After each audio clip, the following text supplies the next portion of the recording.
Good afternoon, everyone. It is Tuesday. It is 4 p.m. ET, and you have found us here at Crime Time on A Mighty Blaze. I am so glad you are here this afternoon. Welcome, welcome, welcome. I'm your host, Hank Phillippi Ryan, the USA Today bestselling author of 14 novels of suspense. My newest, The House Guest, just came out. It is sort of Gaslight meets Thelma and Louise. And I'm so thrilled that after 6 days, it went into a second printing. So that is because of you all. And I am incredibly happy about that. Thank you. Speaking of incredibly happy, you all, today we have the absolutely marvelous Gregg Hurwitz, who I have known for years and absolutely adore. He is brilliant and funny and a genius and has taught me so many things about so many things, some of which we'll talk about today, but not everything. And his brand new book is The Last Orphan, which was just out a couple of weeks ago, brand new. And let me just read this list of what Gregg Hurwitz's book has already done. The Last Orphan is already an instant international bestseller, a New York Times bestseller on the hardcover list, on the combined hardcover and ebook list, and on the New York Times audiobook list. It's a Wall Street Journal bestseller, a #1 Amazon bestseller, and a #1 Apple Books bestseller. The Last Orphan. You call that success. I think in our world, you call that success. Gregg, welcome from some mysterious place. You said desert where it's storming. Where are you? I'm in the desert, a little bit north of Palm Springs right now. And there's a storm, but I found a stable internet connection. So I'm very excited to talk with you and talk to some of these readers. Yeah, so many people are already here. Shannon Hansen is here, and Lynn Hanman is here. Pamela Fry-Priest and Sherry Steuben and Renee. Diane Dick says the book was fantastic. Oh. I love the series. Pamela Fry-Priest is here and Susie Baldwin. Wonderful, wonderful, wonderful. Do ask a question in the comments, you all. You know this. We are giving, well, actually, I'm not giving away. I'm keeping this. But Gregg and his publisher are giving away a copy of The Last Orphan at the end of the show to someone who leaves a question or a comment. So do that, and you can have a chance of winning this marvelous book. Otherwise, you're going to want to run right out and get it. Let me read a review of The Last Orphan.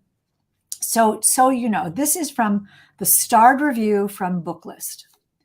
Hurwitz was always a fine storyteller, but he really found his groove with the Orphan X novels.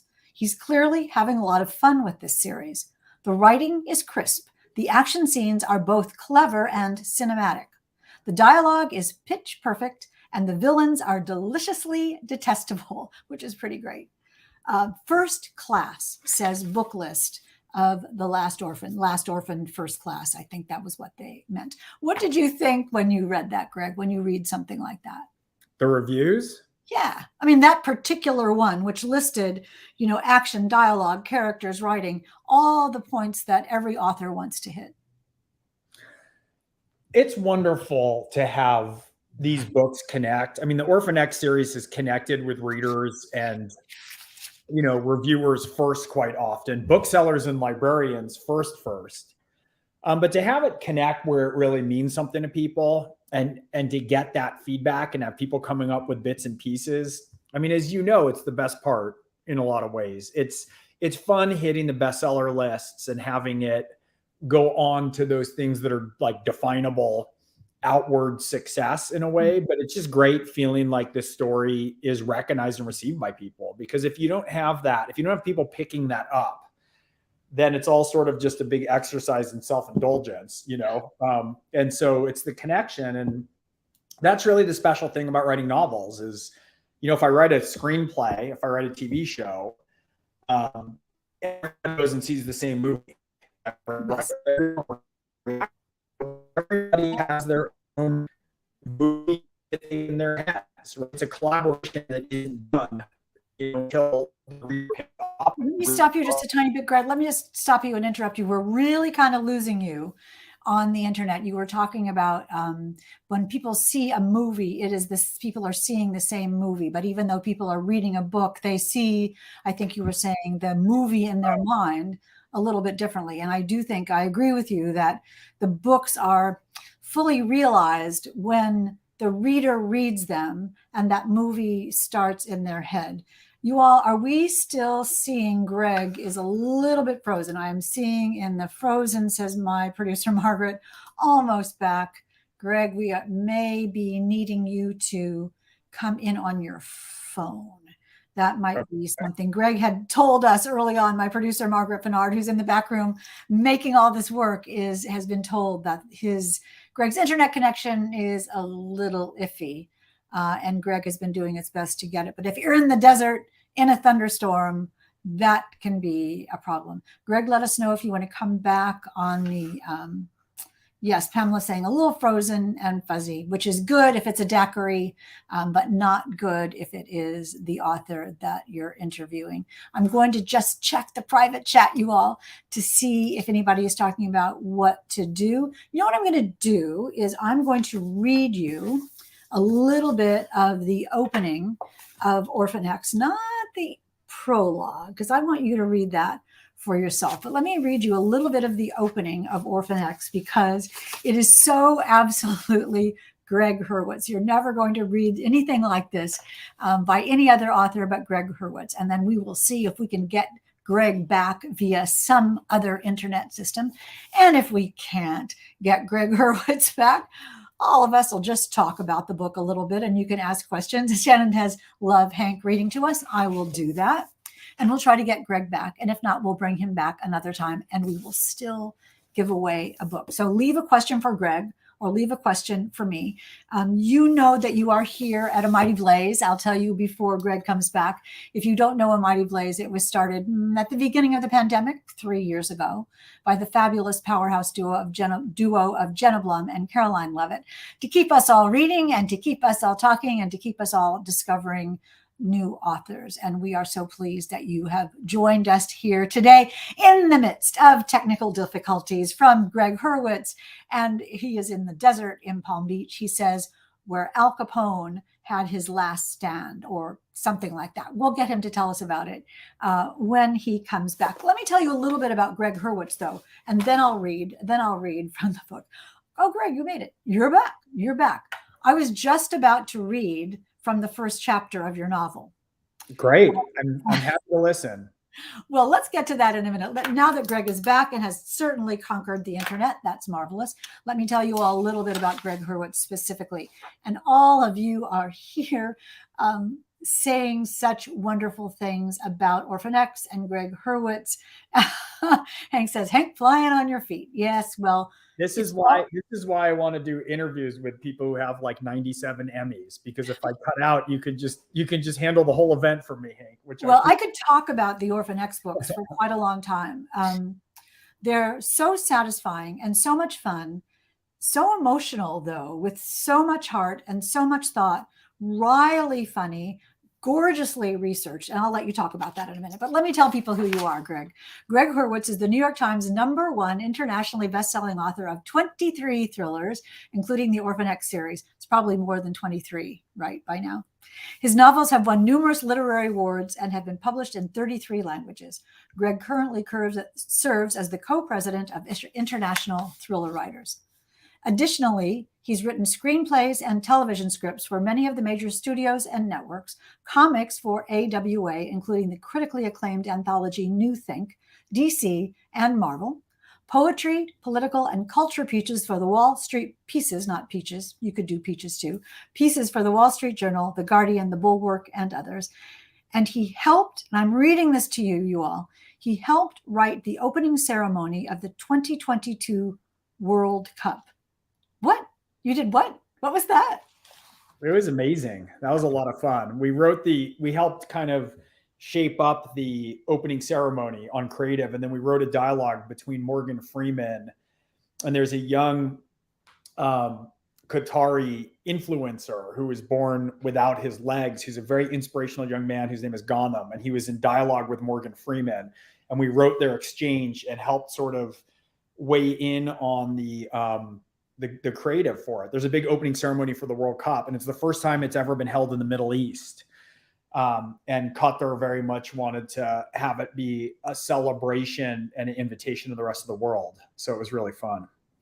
If you can tell us, how how it sounds so random and impossible almost. How did you get involved in that? So I've done a lot of anti-polarization work in politics, and one of the people who I work with um, is a woman called Lita Kalogridis. And Lita's an amazing screenwriter. She helped write the Avatar movies with James Cameron. She wrote Shutter Island. She did the adaptation for Martin Scorsese. She's pretty amazing. And she actually got a call through that reaching out to her. And because we've done a lot of work together, Lita and I, she called me up, and another partner who we'd done some work with, who's actually, she's Arab American, but she's half Syrian and half Palestinian. And she thought we would make a great team to round this out, because I'm obsessed with soccer. I was playing soccer since I was in diapers. And so we brought all this different expertise in to have this real engagement with Qatar at the highest level to really, one of the people we were with, the other woman I mentioned, is a human rights lawyer. And so we had a lot of real important engagement with them about the kind of message that they want to send and ways that they want to move forward in the world. It was incredible. I mean, then I flew back for the opening, and it was just mind blowing to hear, Morgan speaking these first people. I mean, it's pretty good box office.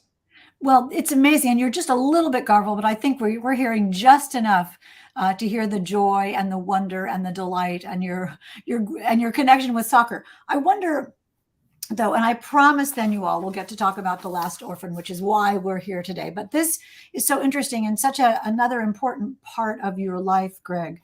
How did it change you or evolve you, or any word you want to pick, to be part of that sort of international culture, that you're such a citizen of the world when you're doing something like that? It's funny that you talk about that. I had not spent a lot of time in the Middle East.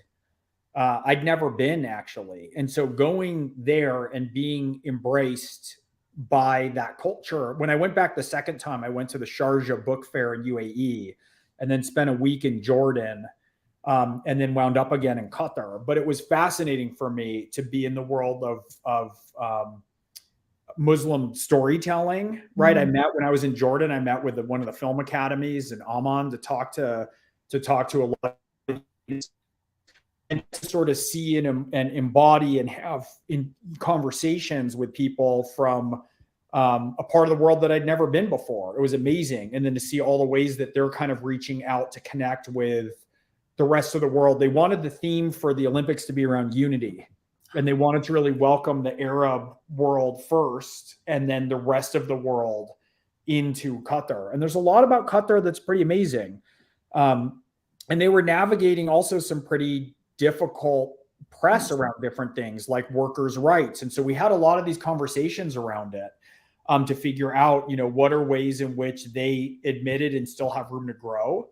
What are ways that we still have room to grow? One of the statistics that was used a lot is I think there were 6,500 workers that were killed in the building of the stadium. People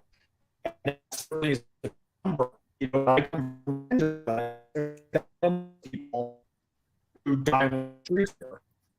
I know what Gregg is saying is, I'm squinting my ears to hear him. I'm sure you are as well.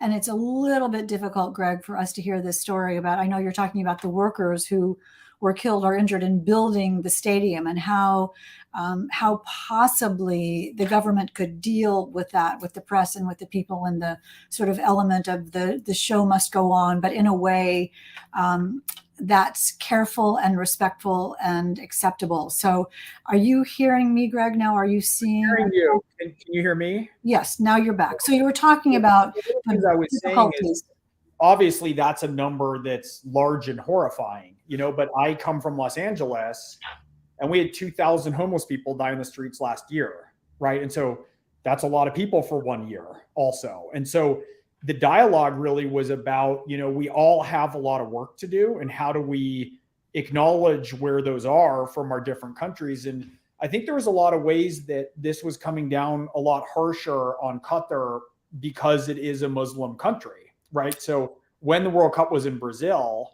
they cleared out favelas with bulldozers, right? But there was sort of different things that from different parts of the world, there's a different focus that goes on them with international rights based on the background. And the key is to try to recognize when countries are trying for accountability and change and updating, and not be sort of hypocritical about who we're blasting and who we're not. That's fascinating. And I wonder if shepherding it a little bit back to your work as an author, how did that experience change what you see as important in, I mean, I know you're a storyteller and your stories are incredibly entertaining and page turning, but there's a lot of thought and philosophy, and your books are very thematic under all of that action. I wonder, do you think that those experiences change how you write and what you think is important to put forth in your novels? Yeah, I mean, it's funny because a lot of work that I've done around polarization or mediation within different groups, the background for that, and I've realized this more and more increasingly, is me being a novelist. It's not me having cultural, well, I have a lot of cultural interest, but it's not coming from a political interest for me. It's trying to really embody a character or a perspective all the way down, like I try and do with the characters in my books. You know, when we're writing a character, what we're really doing is pulling on a face mask and seeing the world through their eye holes. We want to know how they think.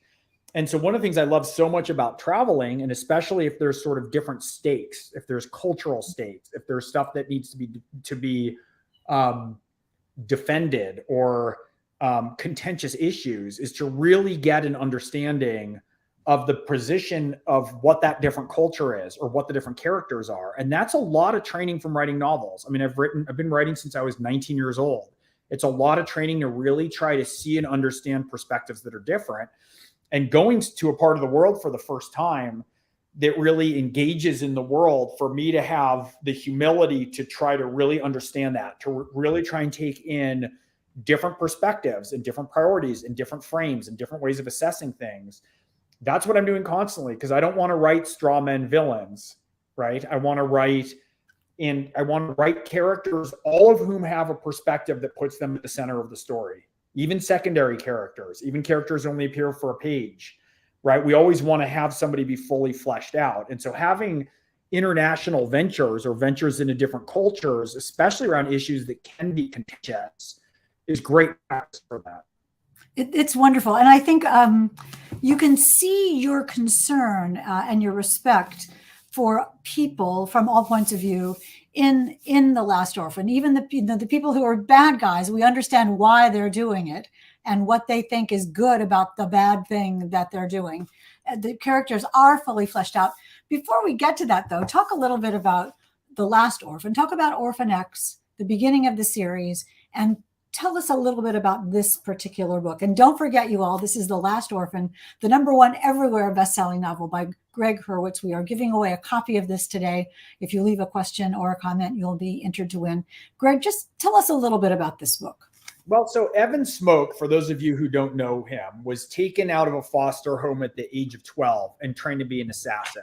But the key for all things for me, and Hank, you talked about this earlier, is character. Right? If you stop somebody on the street and you ask them what their favorite James Bond action sequence is, they might hesitate, but we all know how he takes his martini.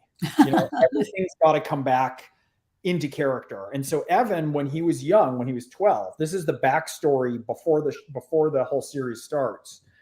His handler and father figure, Jack Johns, tells him, the hard part won't be turning you into a killer. The hard part will be keeping you human. And so the series really is it's a story of becoming, of this kid who was raised under black and white, like the 10 Assassins Commandments, who grew up to be somebody who is trying to find his humanity. He was raised outside of society. I say he never learned to speak the strange language of intimacy, right? He's a black and white operator, but the series begins right at the point that he's thawing open and starting to try to understand how to live and engage with other people. And The Last Orphan is the first book, not where his past overtakes him, because he's been off the radar from the government, the same government agencies that created him to be an expendable weapon, basically. And at some point, he fled the program. He's reset up on his own. He's got a 1-855 number, 1-855-2-NOWHERE, which you can call, and he answers the phone. And this is the first time that And the people who call that number need help. Yes, it's people who call now, and he answers the phone the same every single time. He says, "Do you need my help?" And then he helps somebody in a way that's aligned with his own moral compass. But this time, the government agency that created him, and no less a power player than the president of the United States, unleashes a massive manhunt. And this isn't just that his past catches up to him. His past overtakes him. He is bound, gagged, and hauled before the president of the United States. And she's somebody who is a very millionaire. He's recruited an enormous amount of power. Oh no, we're losing you again. The president of the United States is a woman, is what Gregg is saying. And Evan Smoak, Orphan X, is hauled in front of the president of the United States. And that's where we last heard. And I don't want to give anything away that Gregg wouldn't give away. But are you hearing me now? Pick it up there. You have me back? Yeah, got you back. Okay, back again. And so basically there's a billionaire, a narcissistic billionaire. We might be familiar with some of those from news headlines, who has as much power basically as a nation state. He has these giant Great Gatsby-like parties. He lives on Billionaires Row in the Hamptons, and he invites Supreme Court justices and news moguls and all sorts of people. And he puts every sin on display in his giant, giant mansion, but he's got cameras planted all throughout the house. And so he's got accrued an enormous amount of power. And so the president has hauled Evan in, and basically she says to him, there's only one person in the world who is an assassin who can get past this guy's security and eliminate him while leaving no fingerprints. As the president of the United States, she can't go through due process of the law. She can't use anything. And so she's captured Evan, and he's given a choice. Basically, does he want to uphold his code, which is to never do anything that's opposed to his moral compass, or is it going to cost him his life unless he can figure out a third way? And that's the way of the orphan. And so this book opens with him captured and traumatized in a manner that we've never seen. I mean, it throws him back all the way to his earliest childhood memories. And then the story is about what is he going to do in relation being caught between this president and this powerful billionaire. Is this an assassination that he can pull off? And can he pull it off while maintaining his code? Should I just let you all go run and buy The Last Orphan right now? I mean, we don't even, Vicky says, just downloaded Orphan X, the first one. Got excited about the series and thought I'd start with the first one, which is a good question, Vicky. I think you could pick up any of the Orphan X series at any point. They're complete standalones. You give just a tiny enough backstory in each one to let you know where you are. Would you suggest starting with the beginning, or would you suggest just pick up the one that you can get the fastest? I think you can start with The Last Orphan, and then if that clicks for you, you can go back and fill them in. Every book kind of resets, and every book is, I'm onboarding new readers right at every step of the process. If you're a series reader, and this is the 8th book, I see Renee was just asking that, there's definitely like Easter eggs and plot points that grow and build as Evan grows and builds. But you can try The Last Orphan, and if you like it, go on back. But if you're a devout series reader, you're welcome to start at the beginning and read along through Evan's evolution as he tries to figure out how to be a human. I mean, it's interesting. If you and I had just met and I said to you, let me tell you what happened to me today, you wouldn't say, well, wait a minute, I got to hear everything that happened to you before that, before you tell me what happened today. You could probably figure out from my story that I'm telling you today who I am and what I need. And I think that you all can easily start with The Last Orphan, but I would recommend them all in whatever order you want to get them from, wherever you want to get them. It's interesting because in a kind of shallow way, a person could describe Evan Smoak as Jason Bourne, Jack Reacher, James Bond, as you suggested, but Evan Smoak is a lot more than that. A lot more than that. He's emotional. He has heart that he's learning about. He has a philosophy that he thought he knew and then evolves. Talk a little bit about how he came to you and why it was important for you to write that lone wolf, sort of knight errant kind of person. That's such a good question. It's interesting to me when I started this book. I started this book, I was on the cusp of 40. And I think that's right at an age where a lot of us, certainly me, realized that a lot of the rules that have governed my life to this point even ones that were great, that served me really well, might not be the same set of rules to carry into, what I hope is the second half of life. And so it's a time I think that we're much more reflective. And I don't think it's a coincidence. I didn't know it at the time, but I open Orphan X right at the point that Evan decides that he wants to figure out how to live among people. And he was raised and trained with the 10 Assassin's Commandments. The second is how you do anything, everything. Now, that's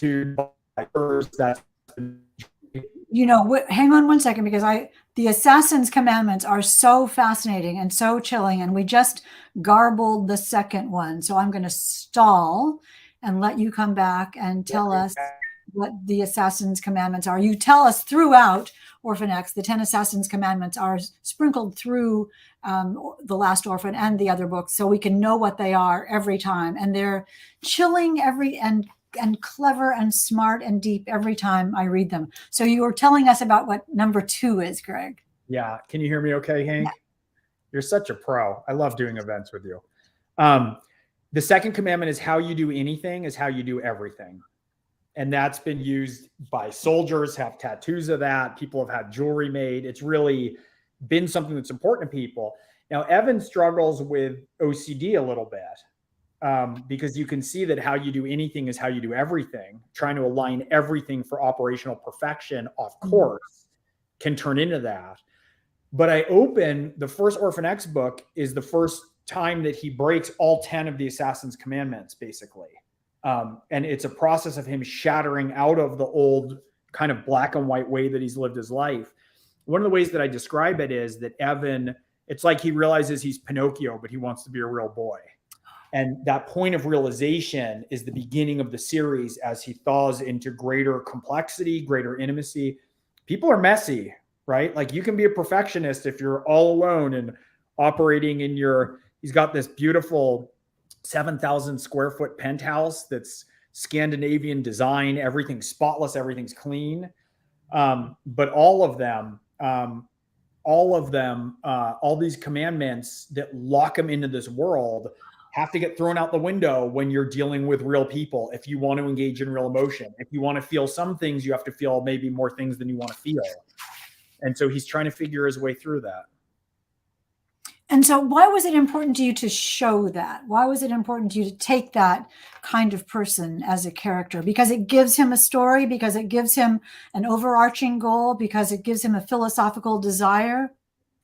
I think probably, though this wasn't conscious, it's a template for a lot of the things that I have been working out. And I think a lot of people in my own life, there's a tension between perfection and intimacy, right? There's a tension between accomplishment and perfectionism that breaks down into, negative cycles. There's a lot of life skills that we have and learn. It's easy to get rid of or outgrow life skills that don't benefit us. The ones that benefited us enormously, that gave us our life, that's the hard shit to let go of, right? And especially when you're trained to do that, when you're trained, almost brainwashed to have a goal, as Evan Smoak is, his own self starts pushing through, as you say. And that's more interesting than someone who's just an assassin. And that's one of the things that makes The Last Orphan and the whole Orphan X books really fantastic. Dara says, this will be a new series for me. Gregg has really piqued my interest with his engaging discussion. Oh, that's our diabolical point. That's our goal, Dara. So thank you so much for that. Your stories, though, are so incredibly, well, let's put it this way. They're a mixture of absolutely fast-paced, page-turning action. So, I want to say hilarious, because so well-researched and so ridiculously possible, even though it's not possible. I believe every single word of it. And I laugh and laugh at how Evan is wry and funny and so, I don't know if it's brave or crazy. That's brazy, brave or crazy, and so skilled. And also, especially in The Last Orphan, thoughtful. There are some real parts of this novel that blossom into gorgeous writing, not only gorgeous writing, but gorgeous philosophy. And so well done. How do you balance the page turning elements that your readers expect, and then this sort of more interiority that we get a little bit, just a wonderful taste of in The Last Orphan. Well, thank you, Hank. That's very kind. Look, if we don't have character for me and growth, and he's changing a lot, and he's changing in relation to other people, whether that's his relationship with Tommy or with Candy McClure, who's Orphan V, or with Joey. We've all seen those movies that you're sitting in the movie and you just feel like you're getting punched in the face with action, right? I call it action fatigue. Yes. Action doesn't mean anything unless the character is embodied in it. And it's very important for me when I'm writing to think about what differentiates an Orphan X action scene, what differentiates an Orphan X exchange, dialogue. He has to react in a way different from anybody else. And so he's not the biggest guy like Reacher, right? He's not the best looking guy like Bond. In fact, I say he's average size, average build, just an ordinary guy, not too handsome. He sort of disappears. Mm-hmm. And so for Evan to win or to succeed in a mission, he has to bring the totality of who he is to a mission. He's sort of like the assimilating ego in a way. And he's got to learn, he's got to rely on other people who are better. Like Joey's a better hacker than him. Tommy's a better marksman than him, right? He's got all these people who are better in one area than he is. But his engagement with them and his ability to learn and integrate and overcome his blind spots and to figure out, it's like if he can get that human piece, if he can figure out how to be a human, that's the part that's towards wholeness for him. And so every mission for me is a way for him to sort of reclaim a piece of his soul that he lost in that hard operational time when he was operating for the government and executing people not necessarily aligned with his moral compass, as he found out before he left. And he's sort of finding his way back to humanity by being this pro bono killer for people who are in desperate need, who are being terrorized by other human beings. So taking a bad thing and making it into a good thing, even though it's skirting the law in some way. His moral code decides that it's what he's doing is good. And that means it is good. That means it is good. Let me switch because we're running out of time, which is so crazy. And we will be asking your questions. I see Leisha and Sylvia is here and Vicky and Renee is here. This is so nice of you all to be here. Diane says, I love how his relationship has grown with Joey. There's a fan. Leisha says, I love the book cover. It looks very intriguing. Yes, indeed. That is a thoughtful, powerful person. And Mighty Blaze says, high octane comes up in so many of the reviews. You know, it's interesting because in reading this book and your other books, the research, well, let me put it this way. And I don't mean to name drop, but these are your pals too. Last night I was at dinner with Joe Finder and William Landay. And we were talking about how often interviewers ask about research. And someone had asked one of them, did you do research about X, Y, and Z? And the answer was this sort of, well, I think that some things can be imagined because it's fiction and you draw on what you think it would probably be.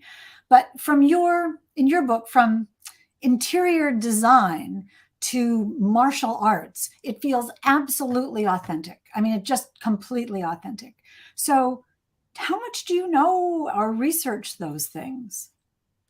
I do a lot of research. I mean, I've shot every gun that Evan shoots, from custom 1911s to Benelli combat shotguns. I trained in mixed martial arts for several months before writing the series, which is not to imply that I was very good at it. But, you know, so my aim is always to give the reader a front row seat to the action.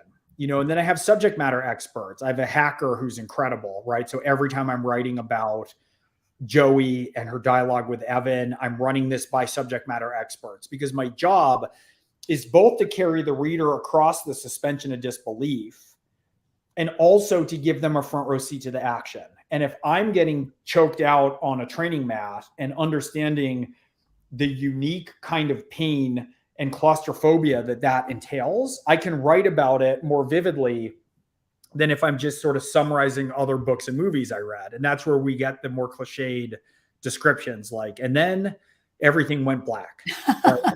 That's what I'm trying to avoid. And so it's really important for me to get out there and get stuff right, whether it's guns or the medicine or the gear or the location, what city is in. But then also not to get lost in it. a lot of times we need to know the whole iceberg just for the tip that's going to surface to the plot and into the story. So the writer and the research should never be prominent. The story and the character are all that matters, right? I think of plot as character and motion. But when I need this tidbit or this telling detail, I usually have set myself up of having either researched it or having active people who are much better than me in the one category, like a lot of the people around Evan are, to give me that one thing or to have me understand where something pops out. Yeah, I love that. Tess Gerritsen always says that she can always tell when a writer has done too much research about, I don't know, 3rd century medieval weaponry or whatever, 3rd level medieval weaponry. She calls it their research slip is showing, that the underpinnings of the book are showing, and that shouldn't happen. I'm so glad you saw that. I think I heard that the first time. Go ahead. Keep trying. We'll keep trying, Greg. I've heard that before. It was Laura Lippman said it, and she might have been quoting Tess, in fact. It's a great line. It's one of those things. Usually it's either E.L. Dr. O or Somerset Maugham or one of those people said all of these things that really matter to us. We do want to get to the questions. Renee is saying, thank you, Greg and Hank, for this brilliant conversation. Thank you, Renee. You're so incredibly kind about this. Greg, tell us about The Last Orphan. Is that title mean something? Well, I'm going to have to buy this book to figure it out. No, he's not. Now he's using the internet now to pretend that he's not going to answer that, so that he doesn't give anything away about this. And we shouldn't give anything away about this. But let me do say that The Last Orphan is the 8th of the Orphan X series, and I'm not going to tell you anything more about that. But you can be sure that Greg chose this title very carefully. Now that you're back, Greg, what can you tell us about this that doesn't give anything away? You're going to have to read the book to determine if it's The Last Orphan or the Orphan X book. So it's The Last Orphan or The Last Orphan X book, and you will have to figure that out by reading The Last Orphan, the brand new number 8 in the Orphan X series, which you can read in any order, or you can pick this darling book up right now. But clear your calendars if you do, because you will not be able to put it down. And after chapter 1, I really wanted some vodka, I have to say. One of the greatest opening settings of all times. Was that real? Is that a real place? That's a real place. We opened with Orphan X drinking Reykja vodka, one of the great Icelandic vodkas, one of the great vodkas of the world, on top in a pop-up bar on top of a glacier. That's the opening scene. Evan drinks the world's finest vodkas. And so I get sent them from different distilleries around the world, because if I write about them, sometimes their sales go up. And so I have a great collection of vodkas. That's another part of the research we didn't discuss, Hank. It's the most fun and the hardest to remember. Yes, because you can remember it after 1 drink of vodka, but maybe not after 2 or 3. That's why you have to have pals with you drinking, so you can piece together the story at some point. I remember you teaching me about Tito's, I think it was, a long time ago in Ciroc, maybe it was Ciroc, back in Arizona a long time ago. We will have to do that again. Let's take some questions from the audience, and we'll cross our fingers that we don't lose you. Catherine Holm, hey Catherine, says, what is your writing process? Do you know at the end of the book when you begin writing? Do you know the end, or do you learn it as you go? I have a sense of where I'm headed, but it always open to evolve. I think of a writer as open to me. And so you start a book. Are you hearing me?